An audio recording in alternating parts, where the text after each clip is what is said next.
Radio for the masses. Headline edition, July 8, 1947. The Army Air Forces has announced that a flying disc has been found and is now in the possession of the Army. If the game is rigged, change the game.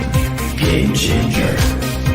I occasionally think how quickly our differences worldwide would vanish if we were facing an alien threat from outside this world. This is Fade to Black with your host, Jimmy Church, on the Game Changer Radio Network. Welcome, Fade to Black. I'm your host, Jimmy Church. Today is Thursday, September 7th, 2023. Let's do this, man. Yes. Help support the show. Get your Fade to Black t-shirts. The links are below. Everything includes free shipping and they're autographed. And we have two. The links are below. Order your shirts today. Help support the show. Tonight, our guest, Mark Cowden, live from Ireland, I might add. I've called the show tonight The Paranormal Force. We're going to start there. Lots to discuss. We're going to talk about the creative spirit. We're going to talk some art. We're going to talk our music, the paranormal, and rock journalism, making movies, writing his book, and developing technology to record paranormal phenomena. All of that and much more. He's an author, producer, anomalous adventurer, and a TV personality. Being of Cherokee and Scottish Irish descent, he has always had the belief that there is more to life and death on the planet Earth than meets the eye. He moved to Ireland over 20 years ago, and he's been featured on projects for the BBC, Discovery Networks UK, UKTV, Italia 1 in Italy, and more. He's the author of Spirit Voices, the first live conversation between worlds. I can't wait to talk about that. A book which documents Mark's encounters with supernatural phenomena in the UK and Ireland. He founded Anomalous Planet out of a passion of experience to investigate and report on the phenomena across the planet. I would like to welcome for the first time to Fade to Black, Mark Cowden. There he is right there live from Ireland. I just got back from the UK, man. How you doing? Great, man. Yeah, it's very late at night here, but I could not do this with one of my kind of people. It's rare. I got to speak to somebody with a wall of guitars behind him. So that's a treat. Yeah, that's pretty cool. I appreciate that. And now you get the first time guest disclaimer, Mark. So let's get that out of the way, which is it's just you and I sitting on my couch having a conversation as friends. And where that conversation starts, it starts. Where it ends, but we're going to end as friends. We're already friends, but you know the drill. You have to accept. Cool. I accept. You clicked without reading the agreement. So there you go. It won't be the first time. Yeah. Right. We're in strange times right now, and where I feel that the world of science and astronomy and the James Webb Space Telescope and physics and everything else is pushing closer to our community, you know, the supernatural, the paranormal, ET, the consciousness, all of that stuff. And we're on a collision course, right? Like two trains about to collide, where science is trying to tell us and prove one thing. We've been talking about this phenomena for years. And here we are. Do you feel the same way? Do you think that the two worlds are starting to mesh together? I do. I don't know if it's a thing that's happening willingly, but it's happening. There's a lot of stuff that's being talked about and shown now, and there's a lot more access to this stuff on media.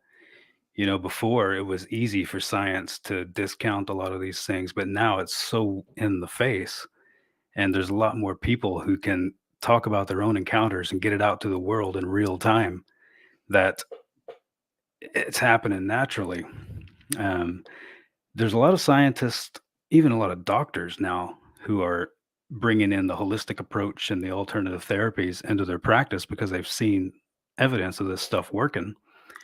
And when you've got live congressional hearings for the first time in history, scientists sort of have to take note of that too. I mean, these aren't people who say they used to work in the military and we can find no records of them. These are people who are currently in the intelligence community. They're people that we trust with our lives every day. They they fly these multi-million pound machines and protect our borders. So you kind of have to take note when they say they're experiencing this stuff, you know.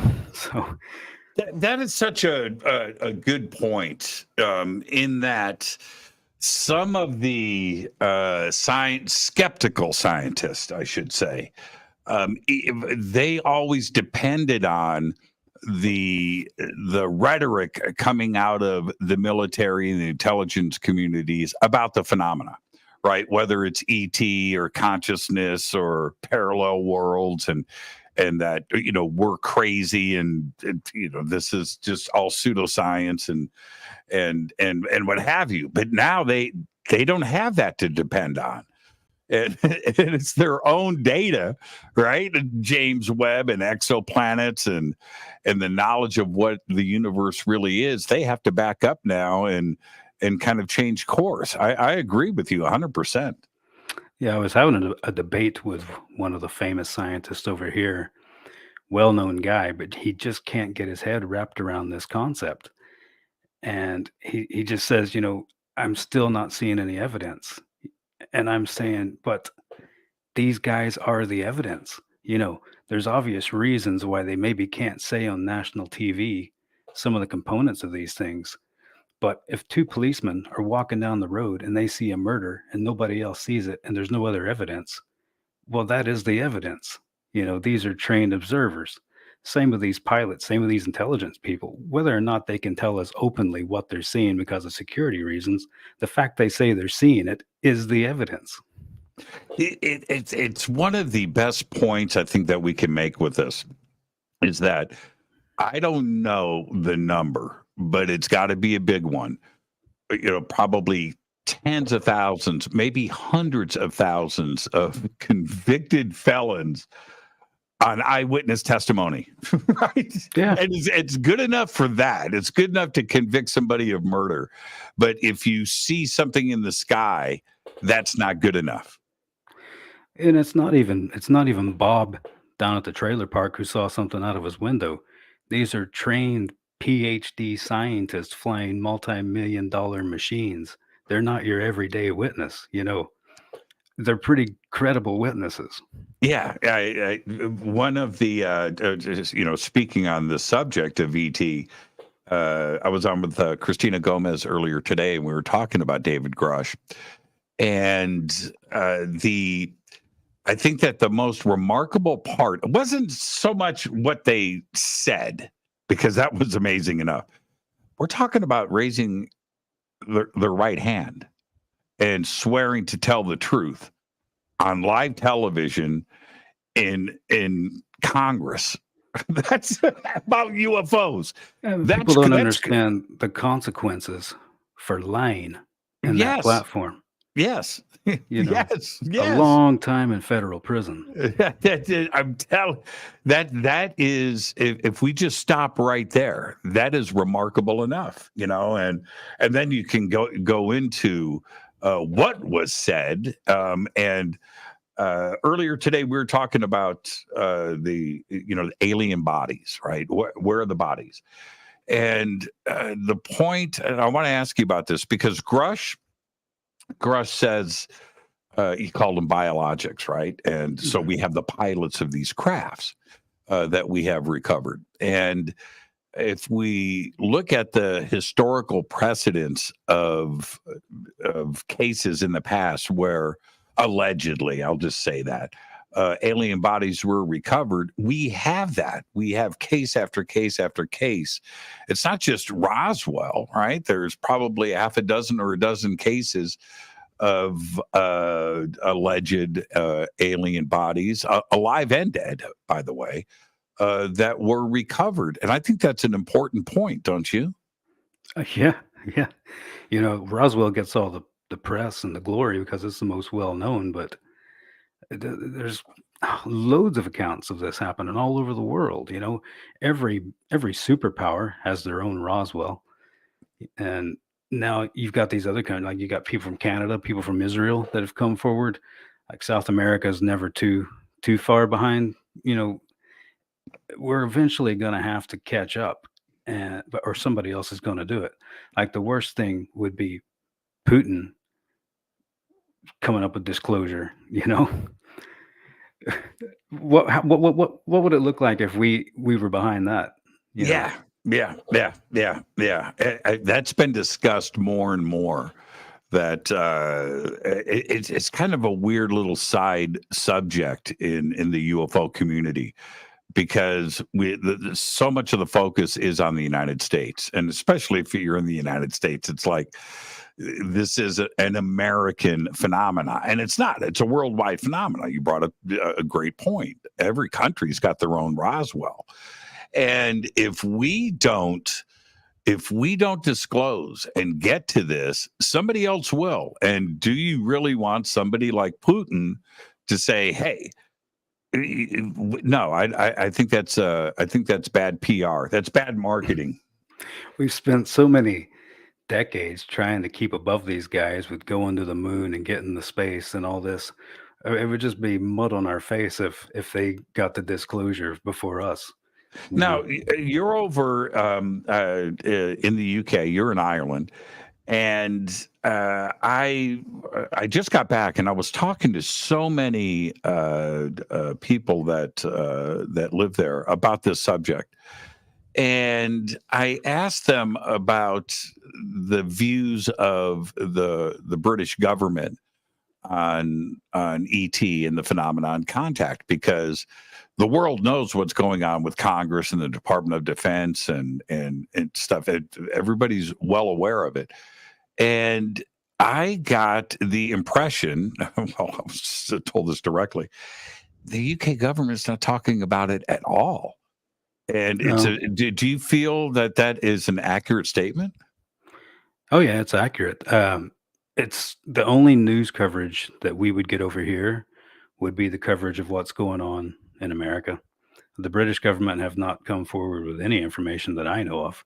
Uh, and that's not really typical with British and American relations. Normally, if America's knee deep in something, Britain's right there with them, saying, "Oh, we've got this to talk about." We've got Britain said nothing, you know. And there's plenty. There's Rendlesham Forest.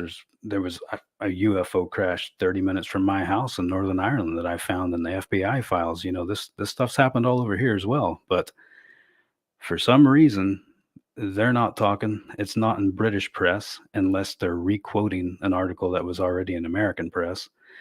So it's almost like there is a choreographed dance behind the scenes, you know, with a lot of countries, a lot of world leaders, and even this thing that we're being drip fed through congressional hearings and stuff. The timing of that even seems a bit pre-planned. Like if there's something big coming, there's going to have to be a lot of religious leaders talking behind the scenes and what they're going to say to the people. There's going to have to be a lot of countries choreographed behind the scenes. It really can't just be an American high up official getting on TV and saying, "Okay, this is what we know. This is what's happened." Well, they can't do that unless they've sort of went behind closed doors and, okay, well, what are we going to do about these people if they go nuts, and what are we going to do about this religion? So they're not saying nothing in public, but I have a feeling they're talking a lot behind the scenes. The other part, the other component to this is that everything is connected, right? If we get down to the quantum level of things, quantum is a word that is overused today, but the truth is, if you get down to the quantum, everything, entanglement and these ideas and consciousness, it must be the same throughout the universe.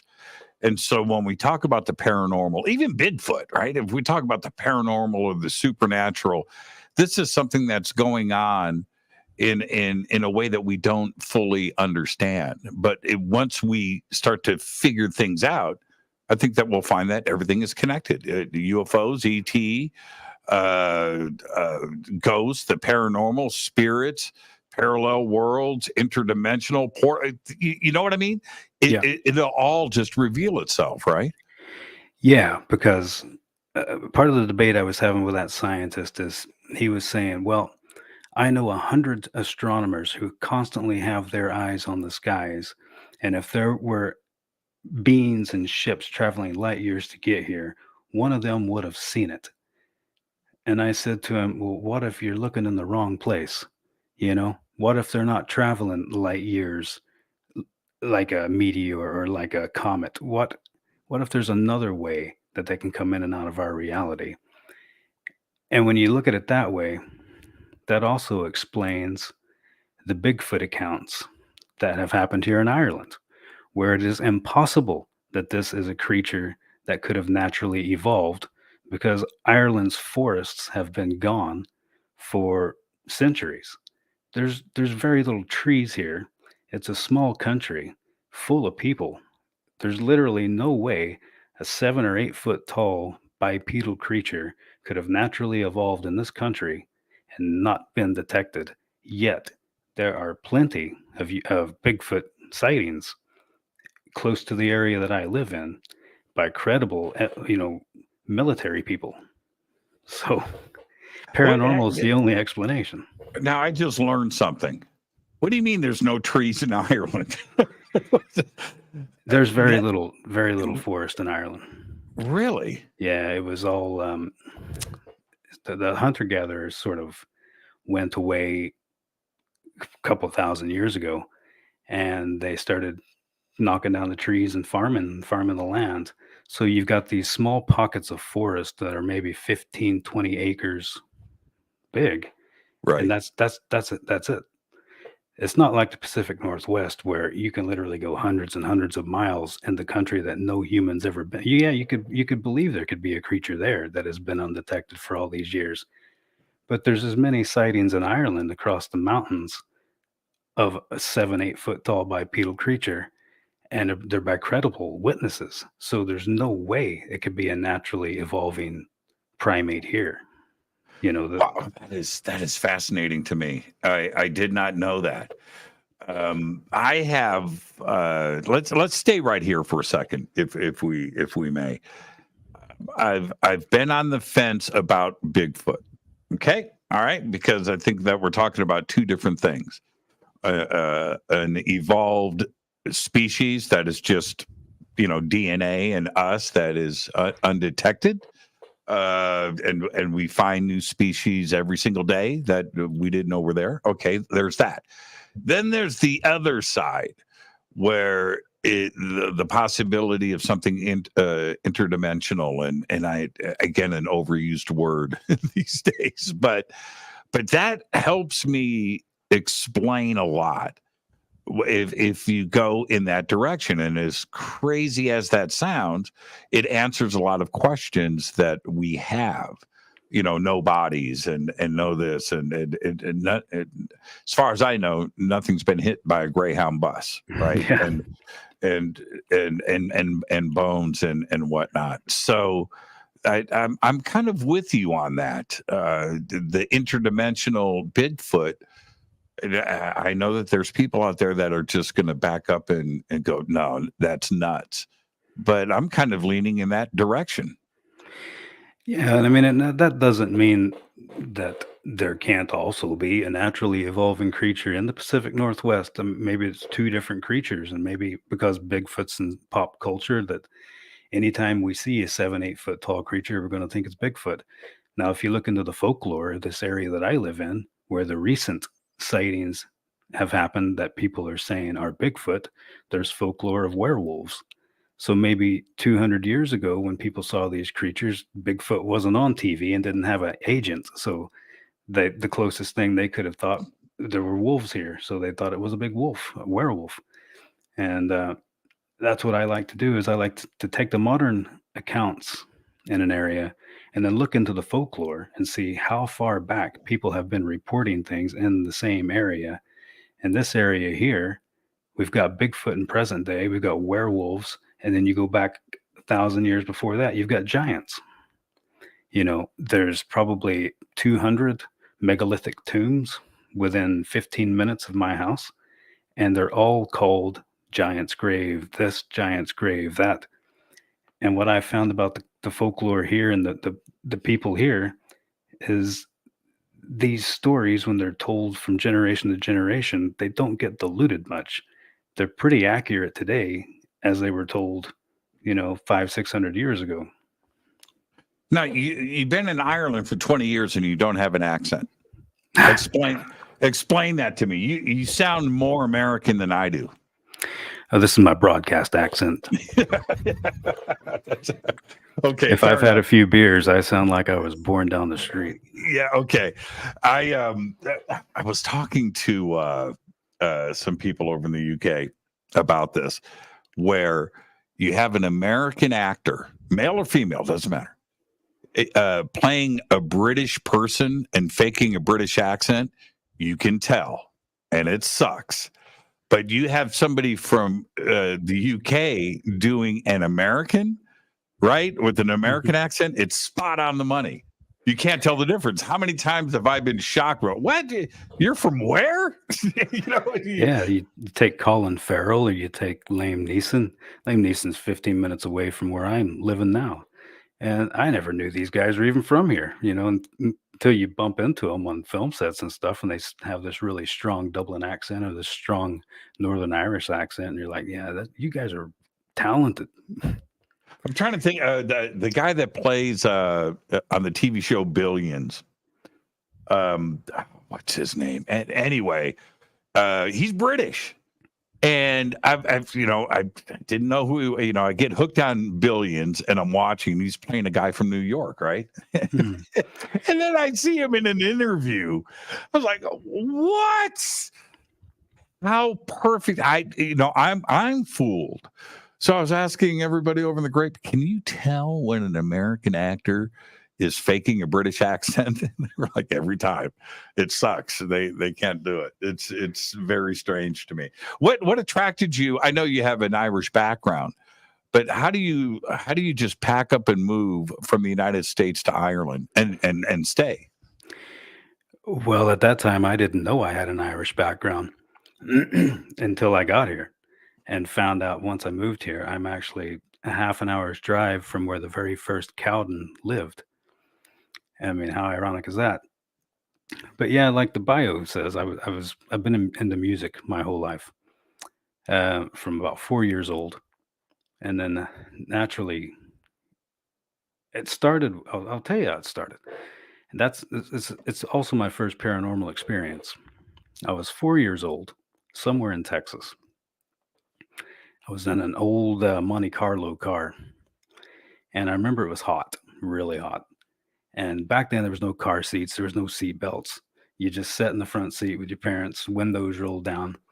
And when you're in the back roads in Texas in the 70s, you come up to a four-way stop. There used to be this one single light flashing red that was hanging, and that was your stop sign.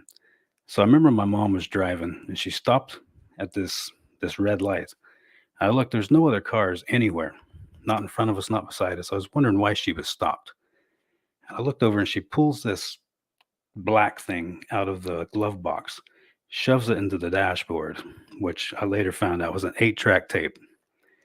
And anybody who remembers an 8-track tape, when you put it in, it takes about a second for it to get up to speed, and you get this, and Hotel California played. Okay. First time I ever heard it. 12-string guitars, and it was like witchcraft to me at 4 years old. Like, I felt something inside me that I'd never experienced before. I was only 4, but still. And Hotel California is one of those songs that it's not like a normal song where you get a crescendo in the middle and then it goes back down again. Hotel California builds up and up and up and up and up all the way till the end until it fades to black. And by the time Felder and Walsh were playing those dual guitar solos at the end, I was out of body, transformed to another place. And that's when I first recognized that feeling inside me that was different than anything I'd ever experienced before. And I dove headfirst into music, Commodores, the Eagles, Elton John. I can't imagine a world without Elton John. And from that point on, that was my meditation. That took me to another frequency. During bad times in life, that's where I hid. And so naturally, I grew up, teenager, started playing music, played the club scene around Dallas, Texas, and that. Absolutely loved it. Just being on stage and just that connection with people and being inside the machine. So when the Seattle grunge scene hit, that's where I went. I went to Seattle. So you fast forward to about 1996. I'm in a place called the Gorge Amphitheater, Washington State. It's a concert stage right on a cliffside, a natural amphitheater, and I'm watching the band Rush on stage. Mm. And they're playing a song called Roll the Bones. Mm-hmm. And I had that same experience again, that same out-of-body experience. But this time, there was 30,000 other people around me. And just out of coincidence, I happened to look at a person with about 600 people between us. And as soon as I looked at that person, they immediately turned around, looked right at me, and smiled, gave me a thumbs up. And I thought, what the hell is this witchcraft? Mm. You know, I immediately connected with this person. They knew I connected with them and clocked me out of all these people. And we had this connection to this song.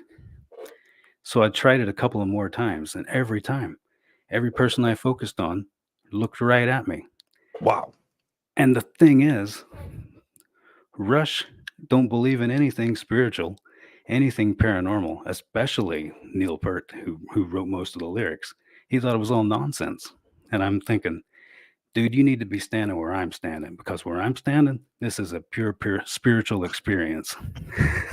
and, Oh, man. and I just thought that was so ironic that this band, who were so, I think sometimes you can be so intelligent that it becomes a disability. And they just didn't believe in any of this stuff. And Roll the Bones, that song was about things just happen because they happen. There is no synchronicity. There is no spirit. There is no God. Things just happen. And I was like, no, they don't. You need to come out here and stand where we're standing, because where we're standing, this is pure spiritual. And so I did a couple albums in Seattle, and it was the tail end of the grunge era. And there's a guy named Leon Hendrix in Seattle, who's Jimi Hendrix's brother. I know And Leon. Yeah. I've met him over the. Yeah. He's some character. Yeah, he doesn't know it, and he probably doesn't even remember me, but he's responsible for me coming to Ireland, because he was going to do a tour and get some of the old experienced people together, and they were going to tour and showcase Hendrix songs, and he was going to play the part of Jimmy. And we knew a guy in common who was a sound man in Seattle, and Jojo, we called him. He asked us, he says, well, these guys are doing a tour. How would you like to tag along and do the support? And I was like, yeah, man, I'm there. And he said, well, they're thinking about opening it up in Trinity College in Dublin. So we just finished this album, and me and the guitar player thought, why don't we go to Ireland for a couple of weeks, check it out, do a few radio interviews, meet a couple of people, and just sort of do some recon while we're there. So before that, no knowledge of Ireland, didn't know Northern Ireland and Republic were two different countries, knew nothing about the politics, didn't know I had any family ties here or any background here. So we got on the plane, flew to Ireland. Plane landed at 6 a.m, and by 9 a.m, I was in a place called Newgrange, which yeah. Okay. All right. Oh, wait. Wheels down. Yep. 3 hours later, Newgrange. And the only reason it was 3 hours later is because immigration interrogated us for 2 hours. Okay. Because we brought everything but the kitchen sink. We brought guitars, and they were convinced we were over here working without a visa. And we're like, no, we're not working. It's a tourist thing. We just brought the guitars because we take them everywhere we go, And so they finally let us out of immigration. And the people that were picking us up, we had arranged, they were going to take us to Newgrange. And we went inside Newgrange. Now, growing up in Oklahoma, The oldest thing I'd ever experienced was a couple of Civil War buildings Yeah, from the McDonald's. 1800s. Yeah, McDonald's. Right. Yeah, the original McDonald's on Route 66. That was history. So you go inside Newgrange. It's the oldest man-made structure in the world. Apparently 500 years older than the pyramids. Now, that's if you buy the official line. Yeah. I think it's about 7,000 years old. Anyway, continue. This is amazing to me. So I'm walking inside Newgrange, jet lagged, and you just, if you're not somewhere that has old ancient stuff, you're a slave to the text. Whatever they write about it or whatever you read about it, that's all you can believe. But when you're in the middle of this stuff and you're inside these tombs and inside these structures, you can use a little bit of common sense. You can look around you. You can see where things don't add up. They had this little display of these cavemen who apparently built this place. Like they're wearing animal fur and they're beating stones together and they're dragging their wives by the hair. But yet they built this perfect structure 3,500 years ago that's been the same temperature inside, never had a single drop of water. They can't build a roof today that lasts 20 years. Right. And I would say, well, actually, I'm just going to repeat what you just said. It's perfect. It's aesthetically pleasing. It's perfect. Newgrange is, and there's a solar box in front of the doorway. And one day a year on the solstice, the sun comes directly through that box and illuminates the inside of it.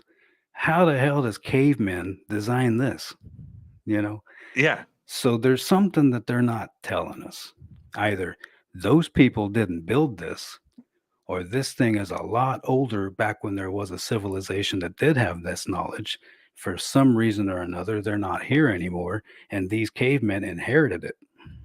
But whatever it is, what we're seeing on the little script that they carry around and give you the tour doesn't add up to me. And Ireland, being separate, right? It's an island. It's separate. So the migration and some of the other things that you can apply to other areas, even the mainland of the UK, that was connected, dogged land to Europe at one point, and you could walk. That was dry land. Right there. And so some of that stuff makes sense. But then you look at not only Newgrange, but you go up north into Scotland and the Orkney Islands, where you're pushing the dates back to 8,000 BC and older, possibly, for these megalithic structures there. And they just don't. None of it makes any sense, does it? No, it doesn't. And plus the fact that they found Egyptian artifacts in a lot of these Irish tombs too. That doesn't add up. And they don't even try to hide it. It's you go to the museum, you go to a little gift shop, and they have pictures of the Barbary ape skull that they found in the tomb at Navan Fort. And you're like, well, how did that get there? If these people didn't have any contact with each other, how come there's Egyptian artifacts in Irish tombs? So, why do you think, and I like the way that you put it, that you probably have 200 tombs, just right in your neighborhood right there. And the evidence of something much older than what we are taught is in front of us, but yet, right, they want to push the dogma, right? Everything started in Egypt. Everything started in Sumer, 3000 BC. That's it. There's nothing else to discuss here. Why try to hide this when we know that is certainly not the case? There must be something about it that's going to open a can of worms. And I think a lot of it is they would have to admit that there's been a lot more cultures and civilizations on Earth than just us. Even the pyramids, like they've got to be a lot older than they're saying they are. I mean, there's flood marks on the Sphinx, and the last flood there was way before the Yeah, official 10,000 line BC. Yeah, that these 10,000 things were BC. built. Yeah. Even in Ireland, there were giants here. That's not myths and legends and storybooks. That's fact. There were giants on this island. There's a famous picture of Queen Elizabeth when she was younger, posing with a skeleton of one. And they said, "Oh, but that guy, he's got a genetic defect that only happens to Irish people." And it's like, no, he doesn't. He's got DNA of a culture that was once living here. you know, it's some of the stuff that they try to tell you. They show you the truth, and then they try to give you this stupid explanation for it. And you just see people, oh yeah, genetic DNA that only affects Irish people. How come New York's not full of this? Yeah, you're right. How come there's not giant skeletons in Boston? In Ellis Island. Yeah, exactly. Exactly right. I wanted to ask you this really quick and continue that the phenomena, and it doesn't really matter how you define it or what you're searching for, but digital technology seems to be a magnet for it. It's a way to record. It's a way to capture. You don't see it with the naked eye. You don't hear it with your ears, but yet this stuff can be captured, whether it's between worlds or however you want to present it or explain it. It wasn't that way before electricity, right? So this stuff was always going on, but you didn't necessarily have a way to capture it. Why do you think this electromagnetic possibility is there with spirits and the paranormal and quite possibly the metaverse and parallel worlds? Well, the short answer is I have no idea, but a possible explanation would be before the digital technology, you had to rely on certain locations around the world that had the components naturally, like stone tape theory and things like that. People would see ghosts and they would see creatures and they would see paranormal phenomena at certain locations where the environment naturally produced the energetic components required for this stuff to manifest. Right. Well, with the advanced technology we've got now, a lot of these gadgets and a lot of these things we're using have small amounts of those components built in as well. So I think it wasn't that this stuff wasn't already all around us, but it's now easier to bring these little mobile units with us, and it makes it a lot more possible, I think, to capture things. Like photography is still witchcraft to me. It blows my mind how we're talking right now. Like I just can't grasp that how this little thing on my monitor is capturing my image and it gets broken down into all these little microscopic invisible pieces and sent to you at the speed of light and in real time, 5,000, 6,000 miles away. Like I don't know how we can look at this stuff and think the paranormal is so out there. Right. Look at the stuff we can build. That's right. It's the same thing.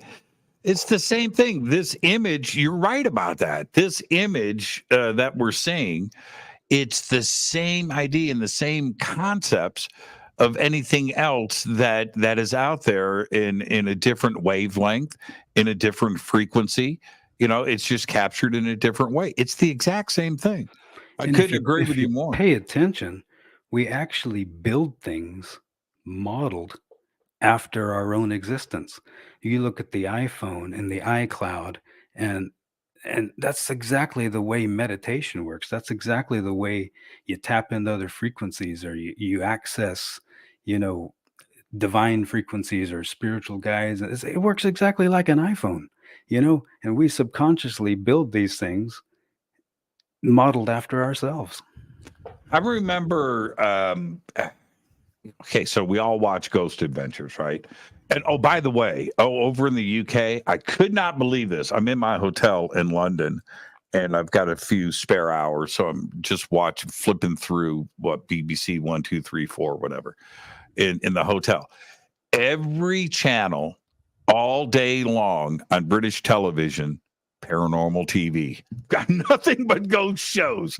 I mean, I couldn't believe it, right? So, but obviously there's a big demand for it, and I love watching it. But when you see an EVP on TV, that's one thing. The first time I was doing this televised ghost hunt, right? Or not, I don't know if it was the first time, but it was one of and I'm in this tunnel underneath Los Angeles at this police precinct. And it was an evidence tunnel full of evidence underneath this precinct. Okay. And it's dark, and I'm down there with 4 people and cameras, right? Dead nuts quiet. Right? It's an underground tunnel. And we're standing there, and dude's got his little recorder, right? Little digital recorder. And we ask a question, blah, blah, blah, blah, blah. Right? Pause, dead quiet. He stops it, rewinds it, plays it back, and this thing goes. I forget what it said, but it was like, here's the question. It's like, do you like French fries? Yes, I do. Do you have some? I was like, whoa, whoa, whoa, whoa, whoa, whoa, whoa, whoa. Stop the car. It was dead nuts quiet. And I watched him do it in front of me. That blew my mind. And that's where you have to stop and go, there is something going on here. What I just witnessed, it's different on TV, but you go through it yourself, and it's a paradigm shift, man. The first time, and that's what got me really hooked into the paranormal, is the first time that happened to me. And when I moved to Belfast, I got a job at an old linen mill from the Victorian days. They had developed this production company in there, and they decided they were going to build like a cable TV station. Back in those days, Northern Ireland was just starting to experience peace, and they were pumping a lot of money into arts projects to try to get all the communities working together, stop blowing each other up, make some art, live some lives. And I got hired to sort of come in and help develop some of these projects. So we're on this linen mill, and July used to be a pretty political month here. A lot of times there was riots and things, and I decided that I would actually stay in the mill for the month of July to keep me from traveling across town, stay out of the fire fight. And so the manager of this place used to say all the time, there's stuff going on here. He says there's strange things happen in this place. And the morning that I come to stay there for the month of July, there was an old service elevator, and you could hear that elevator coming down. We used to get stuck in it all the time. But the door opened to the elevator, and it was him with his bags. He had cigarette ash down his shirt, and his hands were shaking. He's like, I'm out of here. He says, I can't deal with this anymore. He's like, I see things in the hallways. I smell strange smells. And he was a hardcore Catholic background, so that was just a bit too much for him to hack. So he was out. And the funders said, right, you're in charge. You run the place until we can figure this out. So I was in this place on my own, this old Victorian linen mill, 4 stories, 3 or 4 different units into the place. And the accommodation that I stayed in was at the very top floor. And you had to go up these staircases and dark hallways to get to this accommodation at the top. So when we would get footage from the community, back in those days, we used tape. So if you had 3 hours of tape, it took 3 hours to put the footage onto the computer. You couldn't just stick a memory card in. It was a process called ingesting. I found that it was better use of our time if I would program the camera to ingest the footage onto the computer at night when I would go to bed. So when I would come into the morning, the footage would be on the computer and we could just work with it. So that's what I did with this tape one day. Put it in the camera, connected the camera to the computer, and I programmed it to ingest this footage overnight. And the plan was I'd come in the next morning and start editing. Well, I came in the next morning, and the footage on the computer was corrupt. It was all muddled up garbage. So I was like, well, I don't know what happened there. So I deleted it and then just ingested it during the day. And that night, had another tape. And this process went on for 3 days. And every morning when I would come down, the footage would just be muddled up garbage. Now, the thing that was different on the third day is not only was the footage on the computer corrupt, but something had rewound the tape in the camera and blanked it. So I couldn't just do it again. All I had to work with was what was on the computer. So I had to play this and try to figure out what speed I needed to put it at or how I was going to fix it. Well, put the headphones in my ears and I played a clip of it and I heard, Mark. Whoa, man. What the hell was that? Right. So there was a couple of people that worked with me. There was a lady that worked with me, and I said, come here. Put the headphones on her ear, and I said, just listen to this and see if you hear anything. Hit the space bar, played a few seconds, and she threw the headphones off and out the door. Now, I hadn't listened to the rest of it. I only listened to Mark. So I played the rest of it, and it said, run, hide, Mark, hide. And I was like, what is going on here? Oh, man. And so I was working on a film set on the side, and there was a lady there who I remember everybody was asking her about ghosts and stuff. She's some like a medium or something. And she was at the time the only person I knew that I could talk to about this. So I called her and explained to her what had happened and everything. And she was able, not knowing where I was calling from or where I worked, she was able to describe the layout of the place, the amount of floors the place had. And she even described a few places in there that I didn't know existed. And she said, yeah, seems to be a young boy that's contacting you.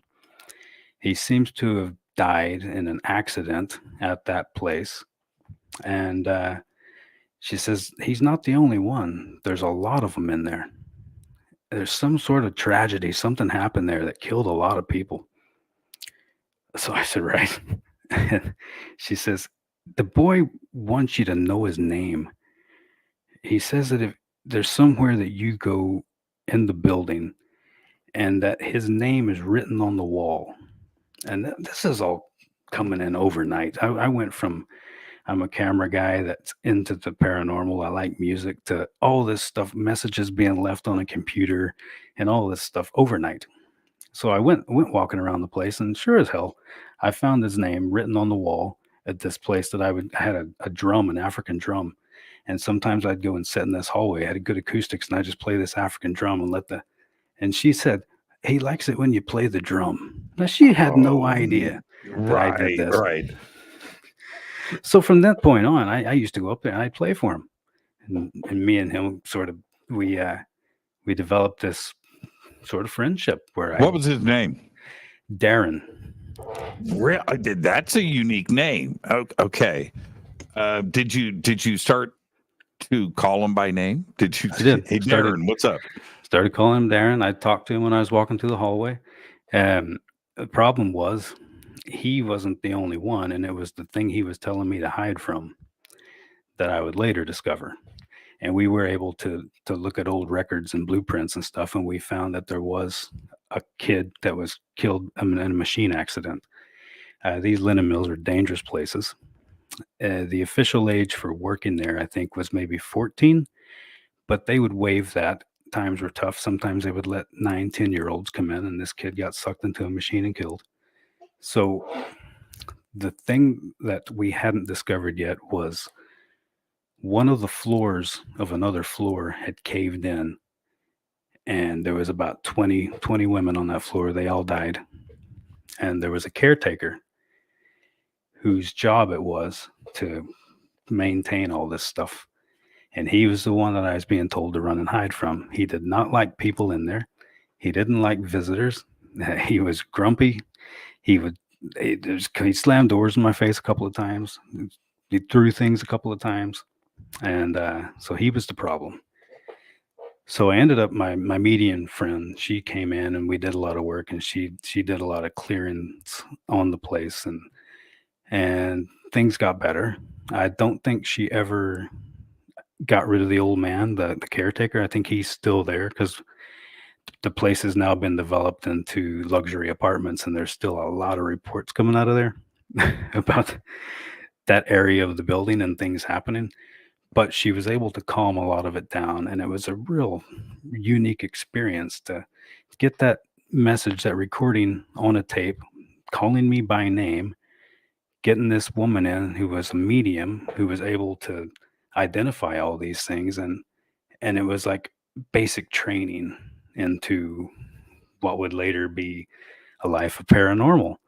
So I decided, well, if this is possible, if these messages can be left for me on a computer, who can I develop technology and make it happen? Can I get gadgets? And so I started trying all this different stuff, and there was nothing worked by logic. Some of the worst and cheapest bits of machinery yielded some of the best results, and some of the most expensive microphones and gadgets, you wouldn't get anything on it. Just nothing corresponded with anything else. It seemed to be a lot of paranormal factors determined what you got, the location, your mood, the group of people you were with. Those types of things seemed to matter more than the quality of the gadget you were using. Well, I made a few of these recordings, and I decided that I would hook up with a paranormal team. So I searched the internet, and these paranormal teams are hilarious.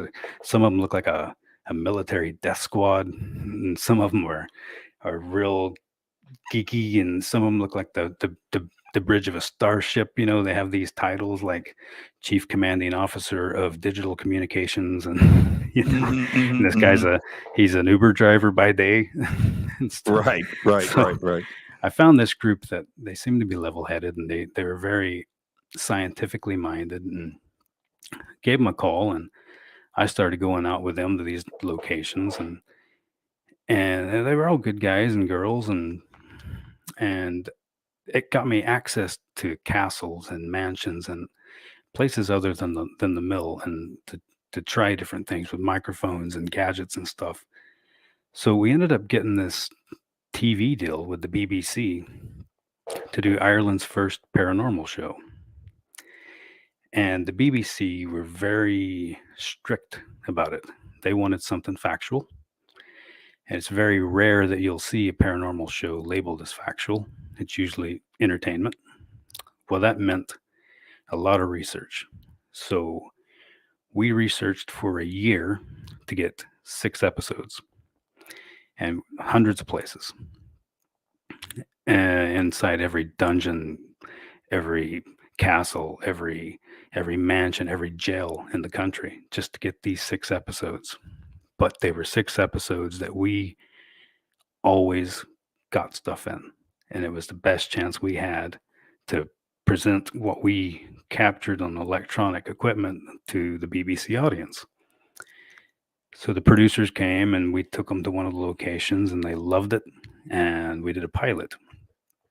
I was supposed to just be a contributor that would come in at the end and present the evidence and say, well, this is what we got. And this recording here, or that door slammed. The commissioning editor of the BBC, he took the pilot home and watched it with his wife. And his wife says, no, I want to see that guy. So that was a lucky break for me. They were interested in what I did. So I went from like a contributor to a main feature of this thing.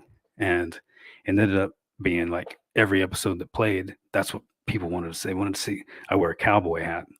What's the guy with the hat going to get? What's he doing this time? Right. And we hit the ground running. We ended up recording good quality EVP, good quality video in every episode. And we were the only show that year that got commissioned for a second series, which was 4 additional, like it's not like America where a series is 25 to 30 episodes. Like in the UK, a series is 6 to 10 episodes. So 10 episodes altogether was 2 seasons. And we were the only show on the BBC that got that. And we were also the only show that year that didn't get a single complaint Even the Antiques Roadshow got complaints. And I thought with Northern Ireland being so religiously run, there's no way we're going to get through a whole season without being discontinued. But not a single clergyman, not a single politician, nobody complained about it. They were proud of it. They were proud to have this show and of the historical things that we were presenting and of the evidence. And there was one day I got a phone call from a priest, and I thought, oh, here we go. This is it. Yeah, finally. Right. And all he said was, hey, we watched this show down at the monastery, and we're wondering if you got any DVD copies. Because sometimes it's on a bit late for us, and we'd like to sit around and watch it on a Saturday afternoon. And that's the only time I spoke to anybody like that, was to give them DVDs of the show. Now, before we get to the break, we kind of glossed over something. So now I've got to play role of the host and circle back. You cleared immigration. You go to Newgrange, and you never came back to the United States. You just stayed, or did you come back and pack up and go back? No, I was back and forth a few times. This was just a 2-week trip initially, and then we went back to Seattle. And things fell through with Leon Hendricks, something between him and the record company or whatever. So the tour got canceled. That never happened. And at the same time, everything was sort of falling apart. And with the music we were playing, the company we were with said, grunge is sort of on its way out. We're not really going to push this. You guys can travel around and play it if you want, but we're not really going to back it financially or anything. So I thought, and a couple of the other guys thought, why don't we just get out while the getting's good and take on other projects? One guy went to Hawaii, one guy went to Greece, and I come back to Ireland and met up with the connections that I had and started doing film and TV here. Do you still play? Occasionally. Not much professionally. I grab the guitar when I'm walking past it and play a bit at home. I get the bug occasionally. I'd like to get out. I'm not a great guitar player. I'm more of a singer who also plays guitar. Yeah, I do get the bug occasionally. I'd love to get on a stage and do a project. I always thought it'd be cool to do a rock project and incorporate EVP into the songs. Oh yeah. I've often felt, and when we come back, we'll talk about the creative spirit. But I've often felt that it's all about the journey. Right, it's how you got here, right? So the music and Leon, whatever, in Seattle and Texas, all of this has to do with the journey. You move one little component, and any of that, you and I aren't talking tonight, right? Yeah. It's really that simple. But the music side of things, my background and my knowledge of that, I can apply. I would have never thought that it would apply to the supernatural and the paranormal and EVPs or the knowledge of the universe or frequencies or hearing or any of that. But that comes from my background with music and production and guitars. Completely applies to what I do today. It's fascinating to me. It was my preparation, but I never knew what it was, why I was doing it. It's the same with me along this journey. It doesn't seem like any of this stuff's connected, but where I'm sitting now, I can look back and I can see the synchronicities, and there has to be a guiding force. There has to be a hand helping me along this. It just couldn't have happened by chance. And I'll tell you, when we come back, some of the synchronicities that happened that were like 1 in a billion chance, and they were happening one right after the other, that just lets you know this is part of a plan. This is outlined. I'm on a path that I was outlined to be on. I talk to I did it 10 times today. I talk to the universe all the time. And I address, okay, universe, this is what we need to do, right? Or thank you, or whatever. I'm. It's not that I'm convinced. It's just the way that it is. It's a fact, and I find myself doing it all the time. By the way, you want to see a synchronicity? I woke up this morning, put on my Eagles tour T-shirt. I saw that. Yeah. How crazy is that? I know. And you ready for this? It's the Hotel California tour, and that I went to a couple of months ago, and I bought the shirt there. I was in the sat in the 5th row, this close to Joe Walsh, man. He's cool. Right in front of me. But they played Hotel California, the album, in order. And so they opened with Hotel California. How crazy. It was like, I cried. I saw him in Texas Stadium in 1994 or 5, and they opened with Hotel California. And again, it was just like, this is my church. And I didn't see your shirt until that story. I've got it written on a piece of paper here. That's what I wanted to start off with, that story. Isn't that crazy? That life is full of that. All right, let's take our break. Our guest tonight. Listen. All of this is coming live from the United Kingdom right now. And Mark, seriously, thank you for staying up so late. I know you're powering through some kind of liquid propellant to do this, but thank you so much. Our guest tonight, Mark Cowden. We're talking about, well, I call it the force of the paranormal. But we're going to talk about the creative spirit when we come back in Synchronicities. This is Fade to Black. I'm your host, Jimmy Church. Stay with us, Mark. We'll be right back after this short break. This is Jimmy Church of Fade to Black. Please visit all of our sponsors. We're taking a quick break here. All of the links are below. We'll be right back. Join us November 10th, 11th, and 12th, 2023. Live at the Luxor Hotel and Casino on the Las Vegas Strip. As Disclosure Fest Foundation and Fade to Black Radio presents Stairway to the Stars, a Human Origins Science and Technology Expo. With live talks, lectures, and workshops by world-acclaimed researchers and authors featuring topics like human origins, ancient technologies, indigenous teachings, workshops, a mass meditation, yoga and sound healing, music, and so much more. This is Jimmy Church, by the way, and I'll be your host all weekend long. Don't miss our intimate sky watch and meteor shower over the infamous Area 51 airspace in Rachel, Nevada, with special surprise celebrity hosts guiding us through the night. This event will sell out. For more information and tickets, please visit disclosurefest.org. Hi, everybody. Jimmy Church here. Very special announcement, and that is we are shipping Fade to Black t-shirts again. It's been almost 2 years. We did a full upgrade to the website, so you can head over to jimmychurchradio.com.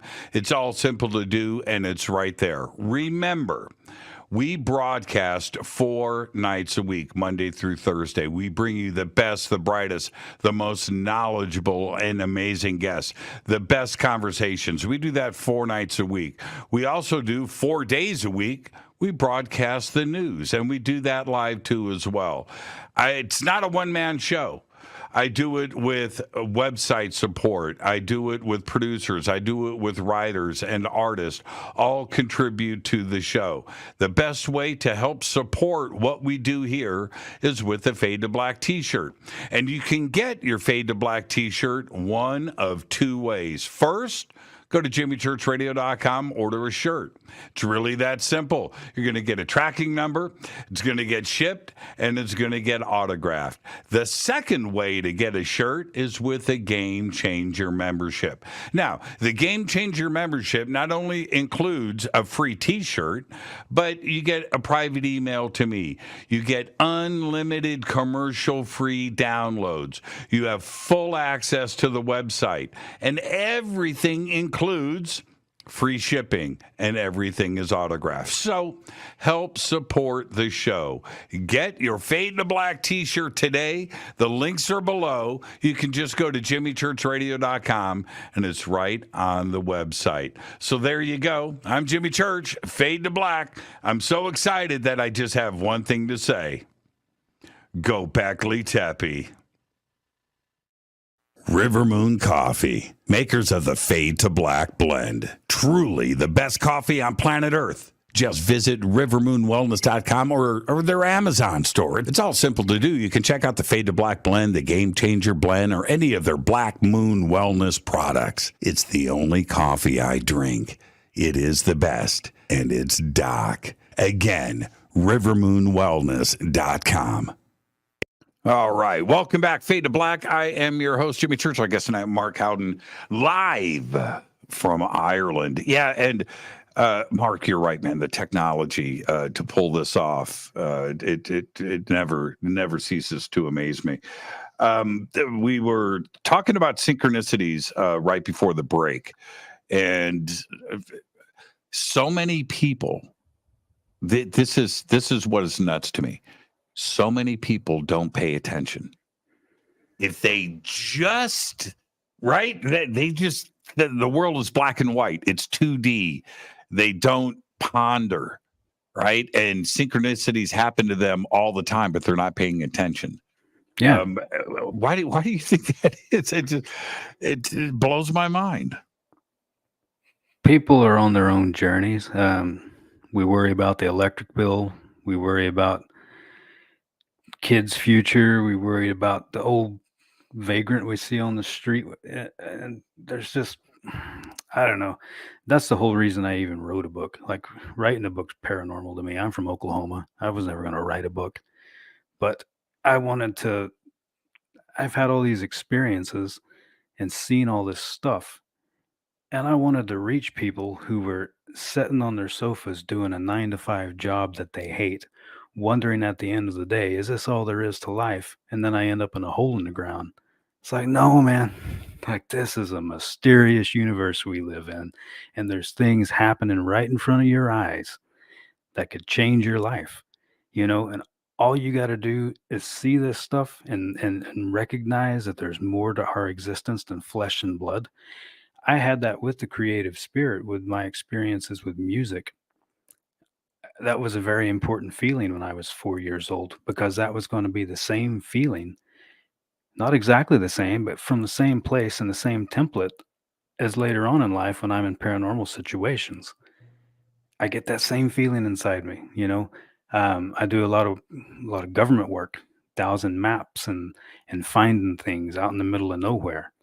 And I get that same feeling inside me when I'm close, when I'm on to something, when I'm in the right area of the map and we go to the right area of the countryside. I get these feelings. I get these gut feelings. That term, gut feeling, that comes from somewhere. That's real. It's a psychic thing.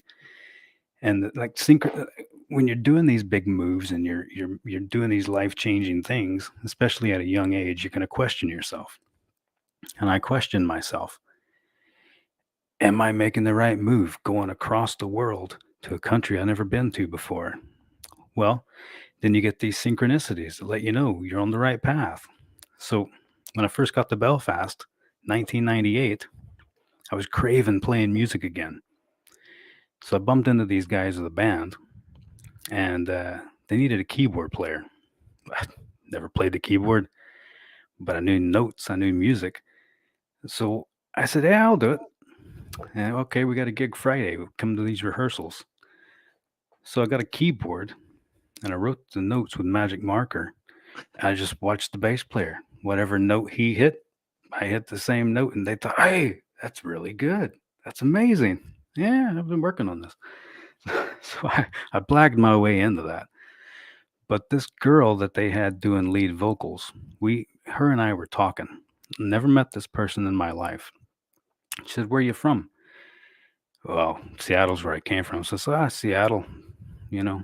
"Oh, I was there last summer. I spent a couple of weeks there." And I said, "Oh, really?" Now, Seattle's a big place, 3.5 million people, 1998. And she started talking about this restaurant that they would go to, this Greek place. And I went there as well. I said, "That was one of my favorite places." Well, the next week, she brought her pictures in. And some of her pictures were of them eating at this restaurant in Seattle.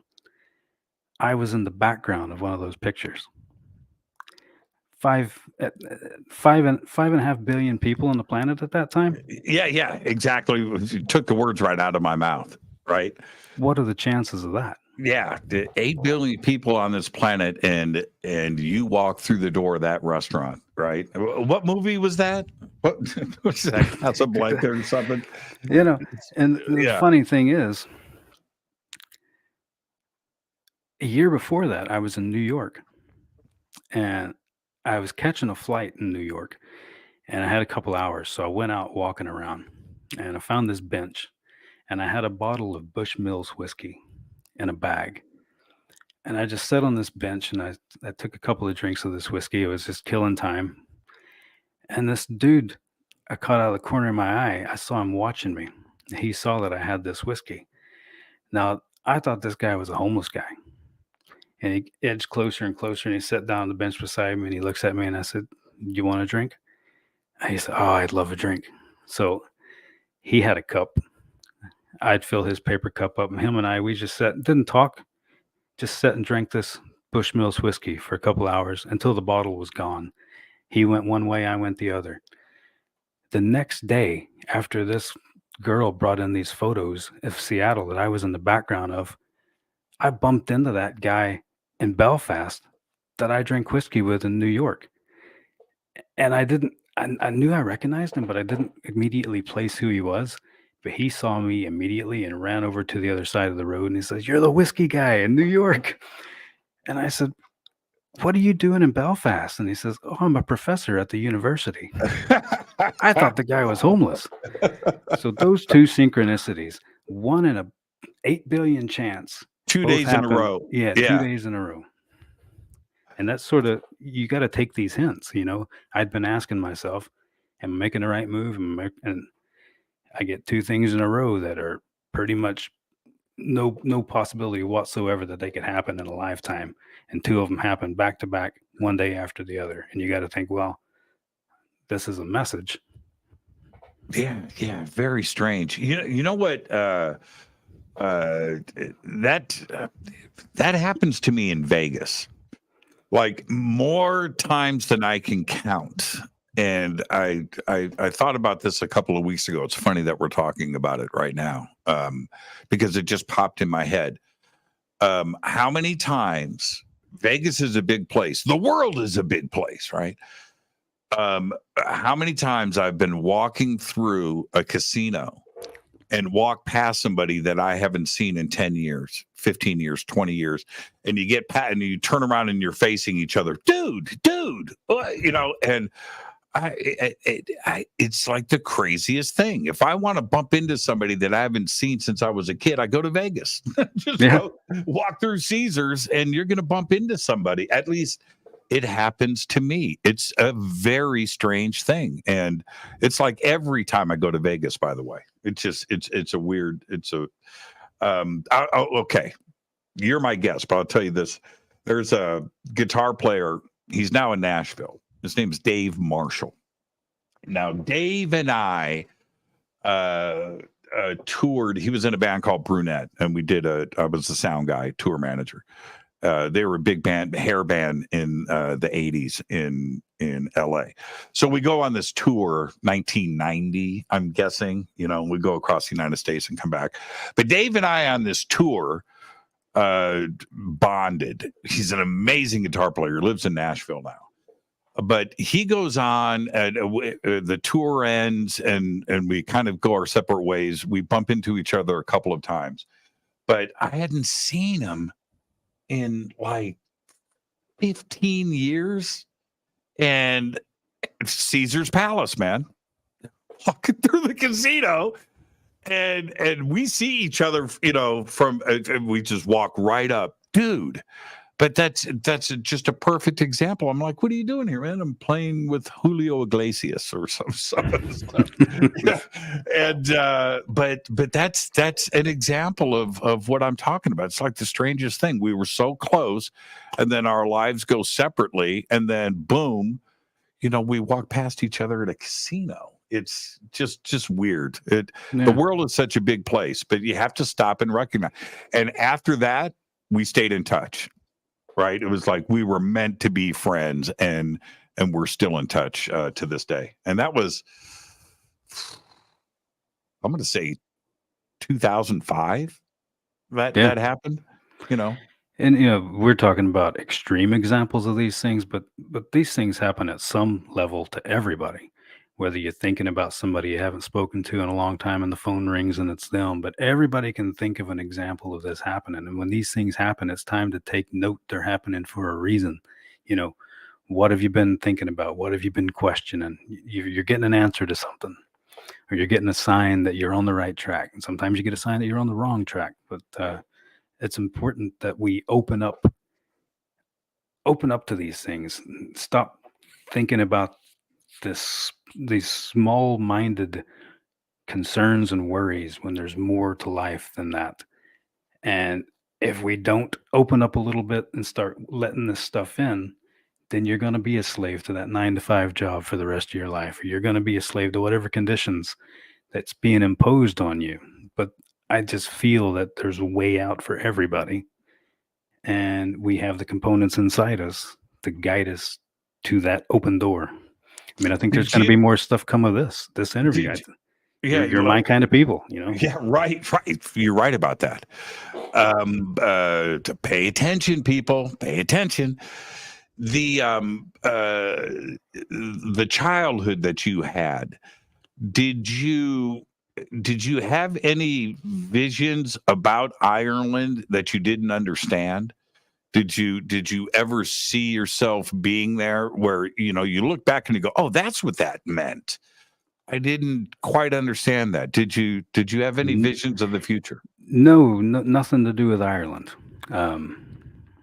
Music, I had visions of that.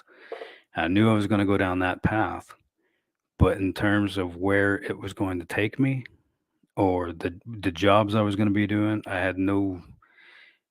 Those weren't things that I was even looking for. I wasn't thinking too far into the future, and I wasn't getting visions for too far into the future.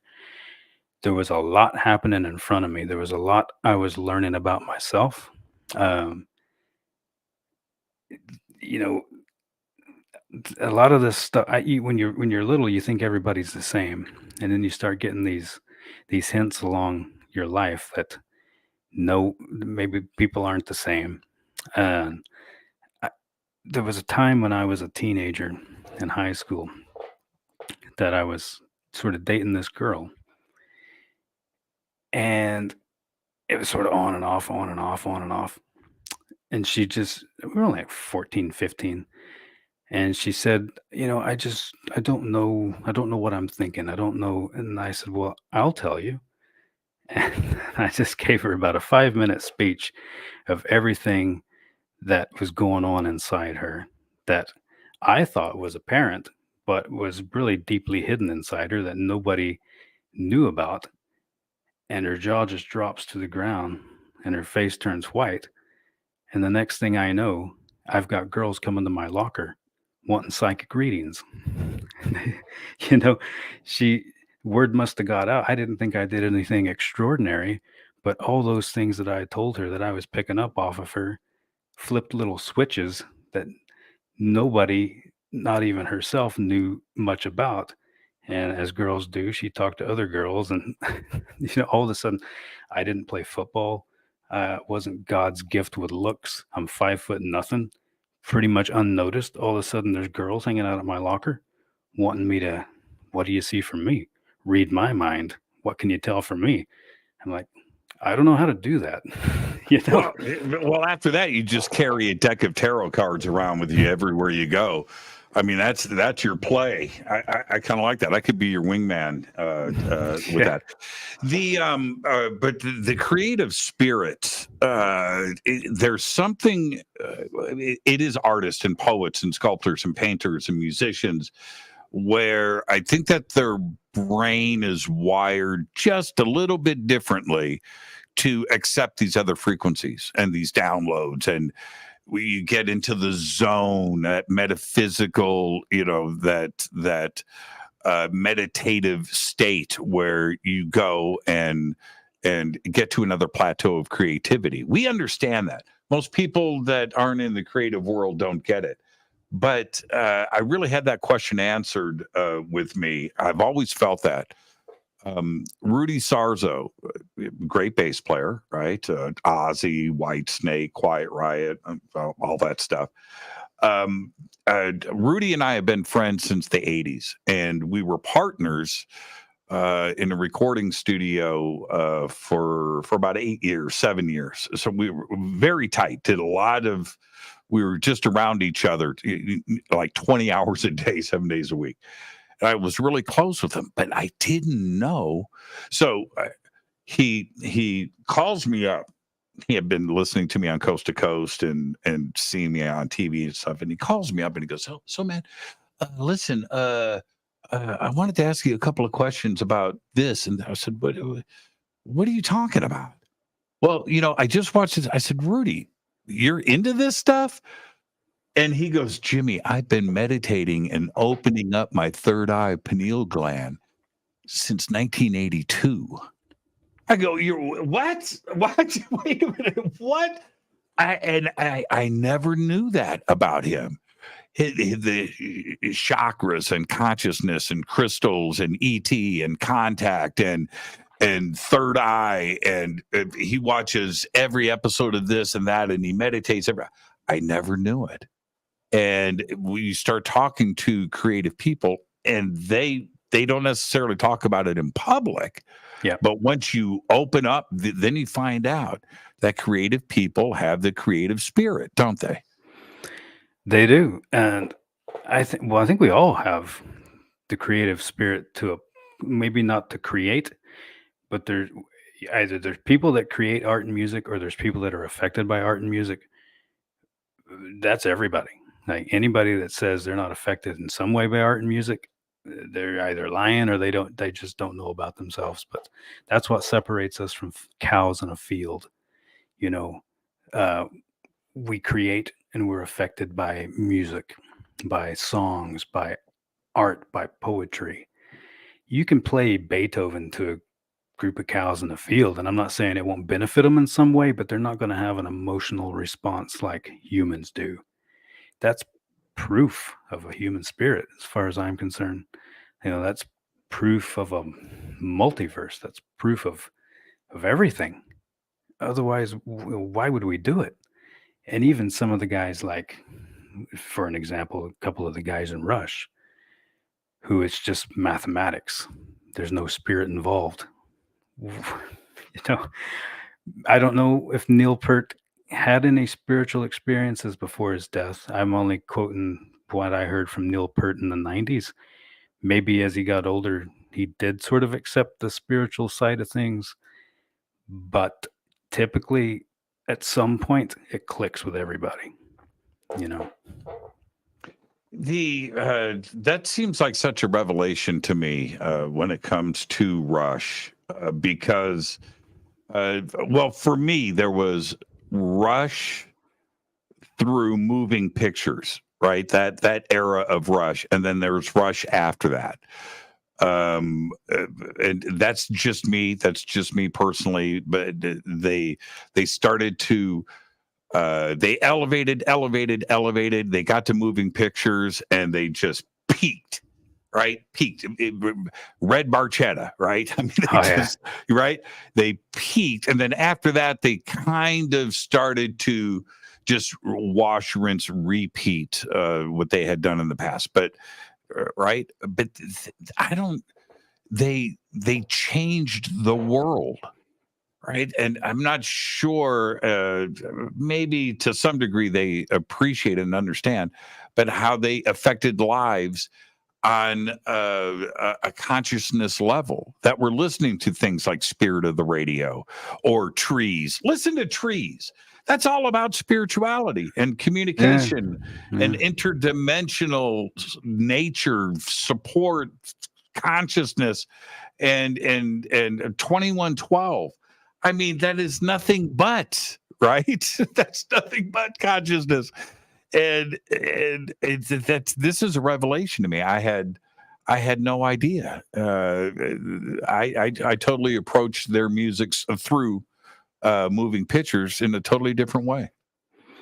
Yeah, I mean, you would think when you listen to this stuff, and you would think by the way that it affects you, you think these guys have to be gurus. They've got to be gurus. They sleep on crystals, but they're not. They all the interviews and footage I've seen, they just think it all just happened purely by chance. And yeah, they accept that all these people are affected by their music, but they just think it just happened by chance. That there's no spiritual connection there. And hopefully, the older they get, they'll eventually get it. But That's what I was saying earlier. Some people can be so intelligent that it becomes a disability. Now, what is it about? You must have thought about this. What is it now? Yeah, it could be Lucky Charms and leprechauns. I get that, but what is it about Ireland and creativity? Because you think of the great music that comes off. It's a tiny little, it's just a tiny little island, but it's some of the greatest of the great has come off of that island. What is it? The water?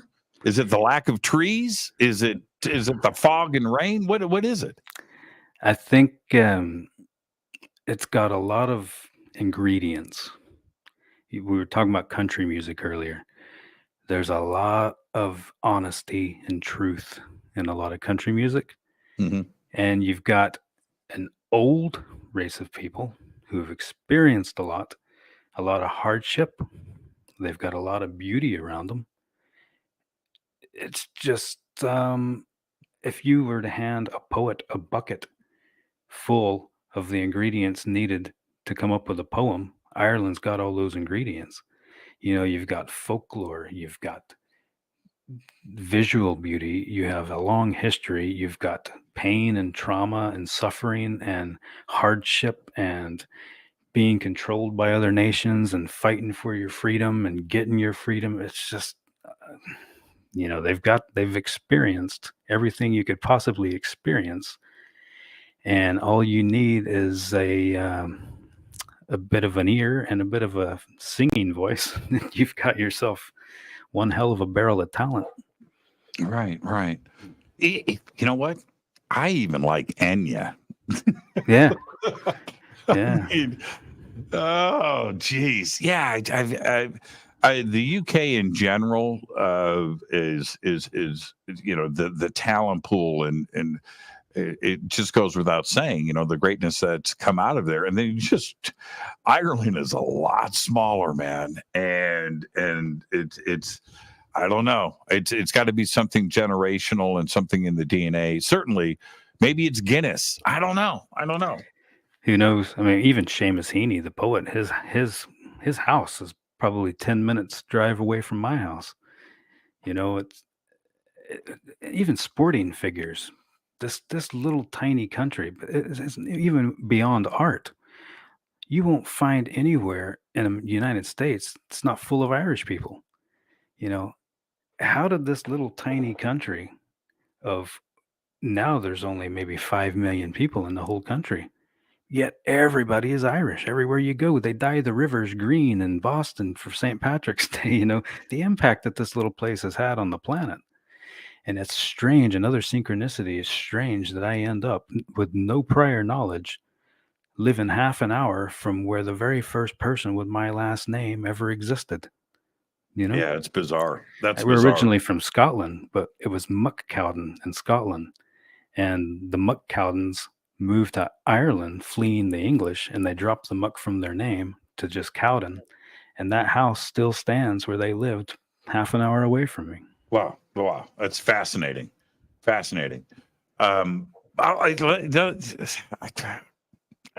can't believe we didn't discuss this. Talk about recording and the technology and how you got around to that. It started before the TV show, obviously, and your time at the factory, the linen factory. But you how did you focus on perfecting it? Was there something? Was there a dynamic microphone that worked better? A condenser microphone? Was it from Radio Shack? Did you start to dial in? And what techniques do you use today? Right. Well, I quickly learned that there wasn't any way to perfect it, because there wasn't any one way that worked better than the other, or any one gadget that seemed to work better than the other. So what I started doing was trying to add different components into the recorders to get it different ways. Instead of trying to make it better, I tried to just have a variation of ways that I would go about it. And the BBC helped with that because they expected a new experiment in each episode. So that meant I had to come up with ideas. I had to engage the creative spirit and try to come up with not only unique ways to record this stuff, but visually pleasing ways where the viewer could actually see something working. And I started addressing or adding my musical background into this. There was one day in particular, I was driving to a location and a producer called me and she said, "We don't have an experiment for tonight's episode. Can you put something together for recording voices, EVPs?" I said, "Right, it's a bit last minute." But I just happened to be driving past a music store. So I hit the brakes, pulled into the music store. I'd always had this idea I'd like to use a violin to try to record EVP. So I hung up with the producer, said, "Right, I've got an idea here." So I went into the music store and I said, "Can I rent a violin for a couple of days?" And the guy recognized me. And he says, "What do you need it for?" And he says, "Is it something to do with ghosts?" And I said, Right on. "Yeah, it is." And he says, "Just take one." So he says, "Bring it back whenever you're done." I said, "Cool." Took the violin, and we were recording in an old, stately mansion at that time, supposedly full of ghosts. And it was a great place to record. It was old. It was stone. It was historic. Lot Well, of wait. I don't mean to interrupt, but I have to. Was it an electric violin? How were you recording? How did you? What? so Explain. I was wanting to use the acoustic chamber of the violin as an amplifier. Okay. So what I did was I just took a little microphone. Lavalier or something? Yep. And I clipped it to one side, one of the F holes on one side of the violin. Uh-huh. That went into a laptop running Adobe Audition. And I took a little dictaphone and just played subtle white noise over the top of the strings. And in my head, that was going to provide like an energy source, like a little bit of background noise to work with. So we set this thing up in the living room of this house and ran the subtle white noise over the strings and into the F holes. And then the other F hole had the microphone clipped in and recording on Adobe Audition, which was running. And the medium that we were using started speaking out loud to somebody that she was perceiving No in way. this room. I have everything to do this. Yeah. I have a 335 hanging on the wall right there, right? Okay, there's your F holes. I've got Adobe Audition on this computer. I've got lavalier wireless mics right there. And I've got mic pre's right here. And I've got plenty of sources of white noise. I've got 3 or 4. I could set up, but you know what? Don't do it in your own home. Okay, continue. I don't want to. No, that's you have to be in a location where there's activity. Yeah. I mean, I've set this stuff up in some places and got absolutely nothing. But the location and the people involved are a big part of this. And there was some kind of connection between me and Mary and the medium that when the two of us were together in a location, there was mind-blowing stuff come through. You know, I've been to some of the same locations with other people and got nothing. So the mix of people is important too. But yeah, we recorded all night long. We didn't just record. We had, and then this footage is on my website. You can go on my website and just watch this. There's about an 8-minute clip of this actual thing happening. And we were receiving real-time replies to this medium's questions, and they're very legible, you know. And we even recorded some of the things had a spiritual aspect behind them. We were getting responses to questions, and other bits didn't seem to have any intelligence. They just seemed to be somehow recorded in the walls of this place, and we were picking it up with the gadgets. So that worked a treat. People love the violin. I called it the ITC Orchestra. I used a cello to amplify the frequencies on the borderline of infrasound, which is below human hearing. You can't hear infrasound, which is below 20 hertz, but the human hearing range is 20 to 20,000 hertz, as you know. Most people Allegedly. can't hear that, though. No, most people are like are at best 100, right? Not 20. But what I 100 found was to like 10K on a good day. with the cello, I could amplify those frequencies from 20 to 100 into human hearing range, so the people that could hear them better. There was a misconception that I was recording infrasound, and that's not possible. You can't record infrasound and play it for somebody because people can't hear it, but you can record the frequencies that are difficult for people to hear and make them louder. So we used the cello for infrasound and we used the violin for ultrasound. And we were able to use those two things and bring, it's like headlights. When you're driving at night in headlights, all you can see is what the headlights are illuminating, but that doesn't mean there's not a whole world around you. So we're trying to find ways to bring that world that's in the dark into the light to make it accessible. Using the vibration of strings. That's and the F holes, yeah, and the F holes and the acoustic chambers. Wow, that's fascinating. And it's a mix of certainly with Adobe Audition and computers. So you've got a mix of old and new, wood and silicon, right? The computer, very, very fascinating mix, and I understand why that would work. I mean, I don't know that if I wouldn't, if I maybe if I just used a microphone in Adobe Audition, I would have recorded the same things. I don't know that anything that I did, but it's a good story and it looked good. And it made me think of other things. The next thing I thought of was I remembered seeing Pink Floyd in Texas Stadium in the 90s. Another mind-blowing experience. And the laser show was amazing. So I thought I'd love to use a laser to try to record EVP. So I come up with this system called Gilmore's Ghost, named after David Gilmour in the Pink Floyd light show, where I take a laser pointer, but a strong one, like a military grade one, on a tripod. And I suspend a pane of glass.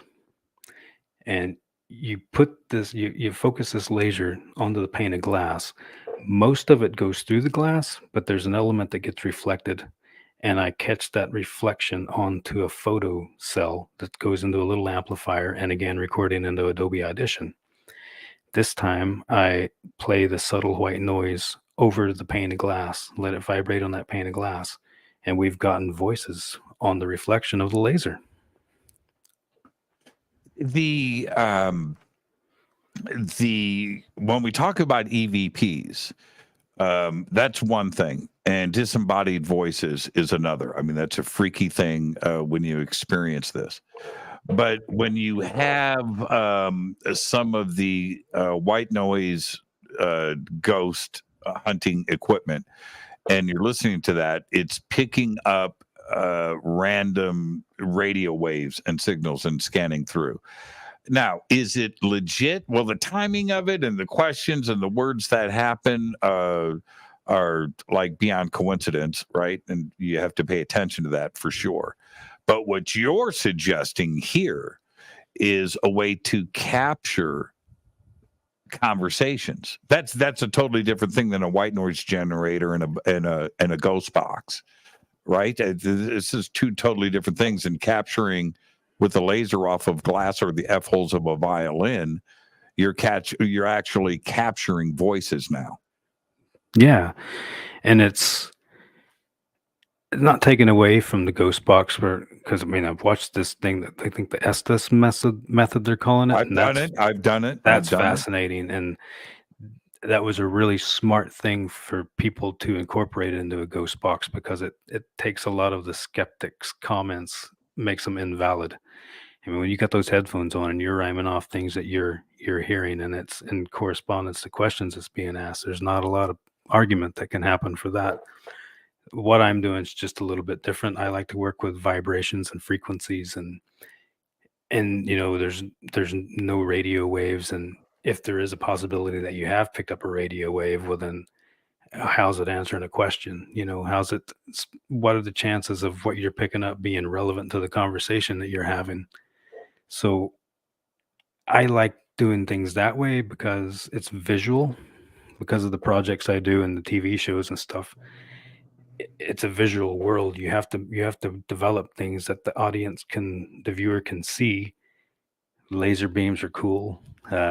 Violins are cool. There's a thing I'm working on called the Hydrageist, which water, German word for ghost. It's a microphone submerged in a bowl of salt water, and the white noise is vibrating off the waves of the water, and it's not fully tested yet, but I think it'll work. Of ideas to microphone seashells, conscious cells, anything that's got an acoustic chamber that works with vibrations. Because you got to remember the first EVPs were recorded by the dude recording bird sound. Yeah, that's right. That's right. That's right. Well, do you think that you're capturing well, okay. Do you think you're capturing something that's already been recorded? Possibly. Right. Yeah. A lot of times, yeah. The first time we used a violin, we definitely were capturing stuff that's already been recorded. It was circling around in the walls of that mansion for years. Right, It was right. people speaking in period talk. It seemed to be like a meeting they were having of a group of women. And the BBC locked all these locations off. Nobody got in, nobody got out while we were there. Like they can't label something factual and it not be factual. I had a sound man beside me that they put beside me. I didn't get to use my own computer. They supplied me a computer. They took it away at the end. There was no sticking in a flash drive and loading EVPs onto the thing. Mm-hmm, So they could verify at the end it was indeed factual, and what they shown was what actually happened. And there was no sound when we recorded these things. There was no TVs running, pure silence. But yet when you play back the recording, crystal clear voices. The audience has heard this story many times, but I'll share it with you. I'm doing a ghost hunt on the Queen Mary with a paranormal team. And we've got, I think we had two, no, it wasn't two, it's four. I think we had four crew, we had the whole ship to ourselves all night. And we had multiple camera and sound crews moving around with different paranormal investigators in different parts of the ship. And so we're down in, oddly enough, the Winston Churchill suite on the Queen Mary. He had his own suite, and he had traveled on the boat many times. And so we're down, and we've got, I'm reminded of this because you said the sound man, right? So next to me, we've got about 10 people in this room. And to my right, I'm at the front, is the sound guy with the boom, right? And he's right here. And then there's three camera guys, and they're filming the lengthwise into the room. And there's a U-shaped line of people. Okay. And then in front of me is a paranormal team, Mike and Cherie, and they're sitting in front of me and across, and I'm on this couch. Okay. So at this moment of silence in the room, and we were intentionally being quiet, we're filming and we're asking questions and doing some things, but there was this moment of silence. And it's a ship, and it's very quiet. You're sitting in the water, right? So when there's nothing going, I mean, it's just really dead, really quiet. And right above me, right here, just right above me, right? It was loud. Yeah. And I look up, and I look over at Mike, and he's looking at me, and he's right, but he thought it came from above him, behind him. I thought it came from behind me over in this direction. Anyway, I looked at the sound guy, and I'm sitting down. He's standing up. I said, "Was that you?" And he goes, "Nope." I said, "No, that wasn't you." And we all heard it. It was like the craziest, just out of nowhere. And so you have to ask yourself, was that something that was live, right?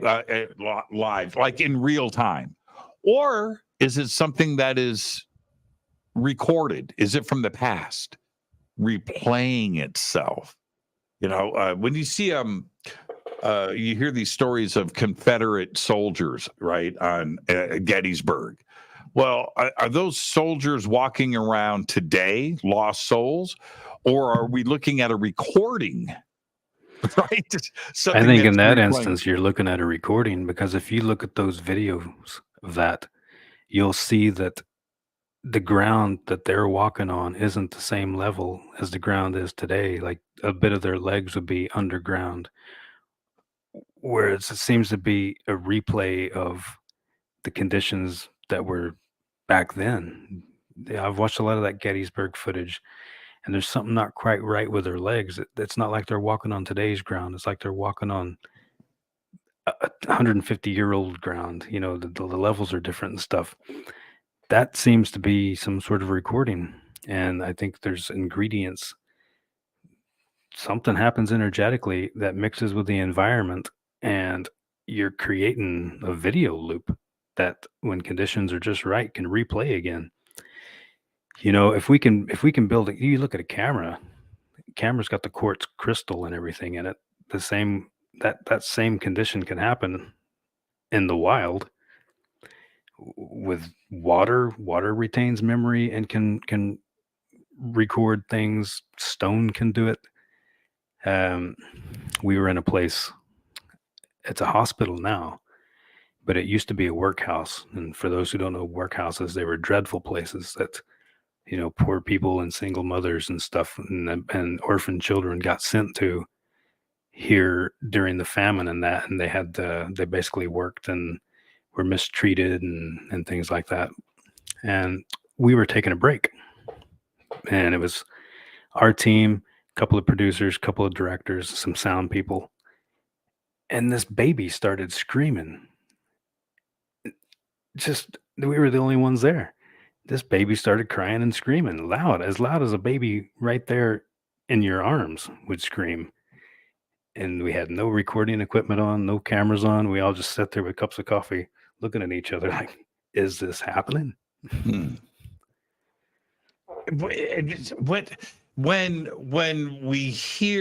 I hear things like this, it makes me wonder if we started talking about this at the beginning of the show, where physics in the quantum world, right, and what they're discussing today, and string theory. If we accept the idea behind string theory, that at the very smallest of the small, beyond quarks, you get down to the smallest of the small, are vibrational strings that vibrate at a certain frequency and dictate what it's going to be. You're going to be a gold atom, you're going to be water, you're going to be or whatever it is, right? And it's the vibration of strings. Well, if you consider that all the way to guitars, you and the violins, right? That everything is vibrational, that everything is operating this way, and it records this way, and it's visual, and it's audible. It's the way that the universe works. And so, yeah, why wouldn't things be recorded in chunks of granite? Why wouldn't things be recorded in chunks of crystal? It's just our DNA, right? You go all the way down. String theory applies to our bodies as well, right? It's like it's that fundamental. It's that basic. And it makes you wonder that if it happens on that level, what did we do when we let off atomic bombs in the New Mexico desert? It could maybe explain why the red alert was sent out and all these ships started flying in saying, looks like the monkeys have got the matches. What did we create there? What's going to come back around and hit us out of that boom? And these guys, they didn't even know what was going to happen in our reality. They thought it was possible they could blow a hole in the atmosphere and we'd all burn alive. So what did we not do on other dimensions? There's been people even they've spotted pterodactyls flying around that area. They've literally blown a hole through space time with this Well, thing. yeah, but see, and when people say, well, why don't we see ghosts of dinosaurs? Why don't we see ghosts of Neanderthal, right? Of cavemen? And I'm like, well, that might explain Bigfoot just a little bit. Or the Loch Ness Monster. Or the Loch Ness Monster. Exactly where I was going with that. There has been more pterodactyl sightings, right? And when you look at primitive cave art and you see some of the Mayan and Inca carvings and things in the Yucatan Peninsula of what obviously is a Stegosaurus. Well, what is it? What is it that they saw? That was a brontosaurus, really? A brontosaurus that they just imagined that 2,000 years ago? I don't think so. So we have to figure out, what is it that they saw? They saw something and they carved it. But what was it that they saw? Yeah. And it looks a lot like things we have in museums now. Yeah, exactly right. That's exactly. But there's still some places in the world where, I mean, I think it's somewhere in the Congo. There's supposed to be like a real living dinosaur, and in Papua New Guinea, there's supposed to be a military pilot swore he saw a pterodactyl type creature, flying beside his plane. I mean, this planet is mind blowing, and it's a melting pot to explore, and I wish I had another 100 years on top of what I've got now just to go around and explore. That's why I put together Anomalous Planet. It's just, I started off with ghosts, but it's been so long since I've even done anything with ghosts. Now I'm just interested in so many. I've had UFO experiences. I've been to the Roswell crash site. I've been on expeditions chasing strange creatures, and it's just, I could do this 24 hours a day, 7 days a week for the next 200 years if I could do it. Well, that's, and that's the whole reason for this show and what I do is I'm chasing the same things, that you are. And I can tell you this, after 2,000 plus shows, just like you, right? Just decades invested into this. I'm still asking the same questions. And I've seen and witnessed, I've seen the craziest stuff that I can't explain. The nuttiest, craziest stuff. But I'm not any closer to any answers. No. I can't say, what I saw. I don't know. I know what I witnessed. I know what I experienced. I know what I've heard. But that doesn't mean that I have the answers. It just forces me to continue the journey. I've even got to the point where I've gone past wanting the answers. I just want the experience now. Yeah. In the early days, it boggles your mind, and you want to explain it. But trying to explain stuff now for me is wasting time that I could be out trying to experience other things. And I just like the experience of it all, the adventure, the journey. And part of me, I don't really want to explain it. I want to always have that carrot dangled in front of me, to keep chasing. Now, I was just in the UK last week. Why didn't you come over and hang out with us? I would have loved to have broken some bread and hung out with you. And you had friends there. So why didn't you make it over to Manchester? Well, I guess it's just logistics. I only got the phone call about this when you were coming back.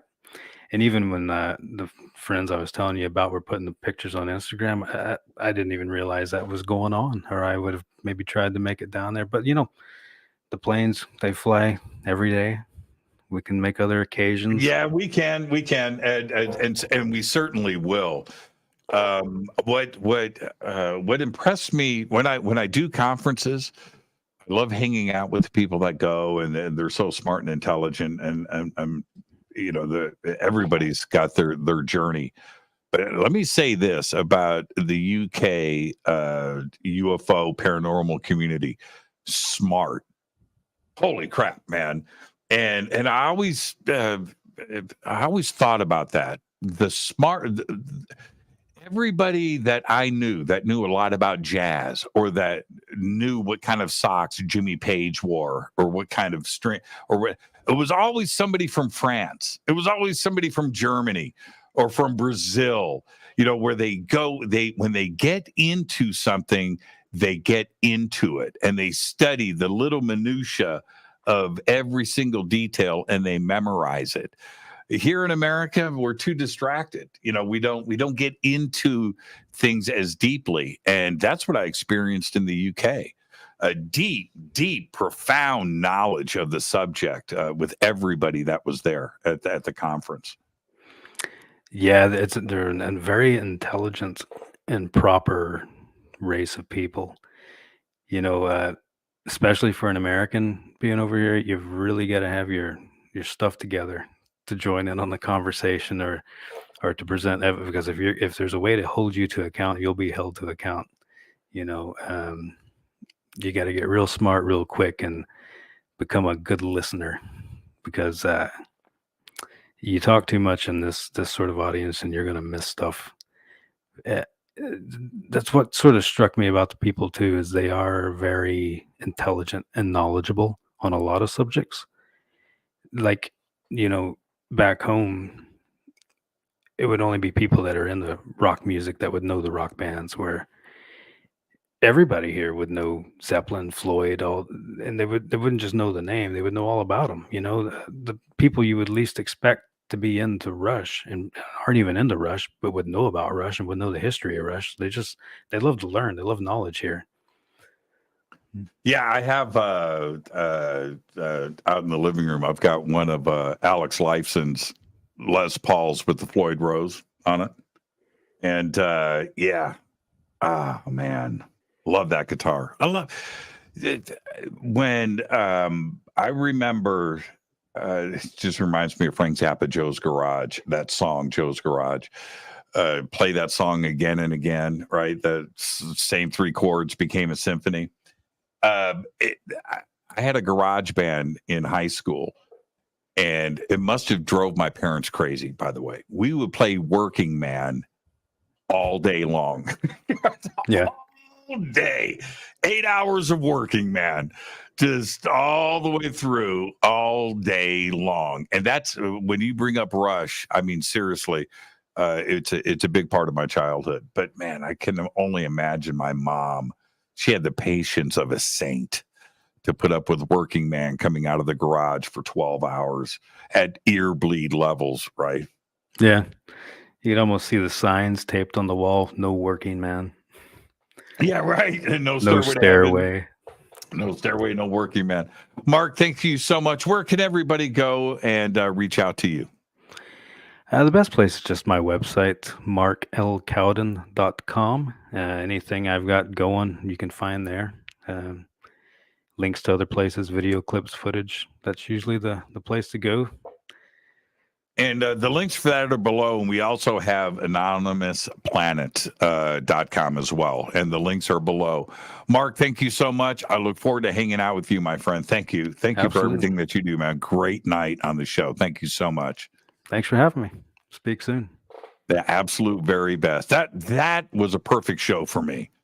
It's just a perfect night on Fade to Black. Thank you so much, Mark. And I want everybody to have a great, safe, fun, and amazing weekend.